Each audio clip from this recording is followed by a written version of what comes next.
किती जण सगळं सगळं सांग नाव आज सांग बोलवलं तर खुर्ची टाकून बसलं, मला खाली बसवलं डायरेक्ट गुडघ्यावर.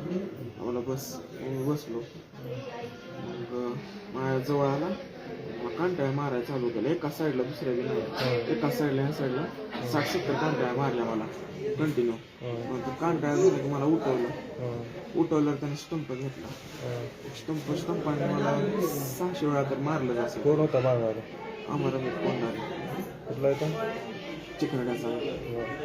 तुझ्यासारखे अजून किती विद्यार्थ्यांना अशी मारहाण केली काय अगोदर त्यांनी? हो केलेलं आहे. बरं. मग काय कॉलेज शिक्षक वगैरे काय म्हणतात? विषय दाबून घेतो. विद्यार्थी पण बोलत नाहीत आम्ही मार खाऊ हे करू ते करू, म्हणून विद्यार्थी शांत बसतात. मला लयच मारलं म्हणून मी माझे घरचे पण भेटायला त्या टायमिंग त्यांना सांगून टाकलं लगेच. हँगर एक मारले, लाकडाच्या काठीने मारले, सगळं मोडलं म्हणून त्यानं मारायचं बास केलं. आणि नशेत मारलेलं आहे त्याने. दारू स्वतः तोंडानं म्हणलाय मला, मी तुला नशा केली म्हणून मी तुला कमी मारतो म्हणला, आणि जर नशा केली नसतं तर तुला अजून मारला असतं म्हणला.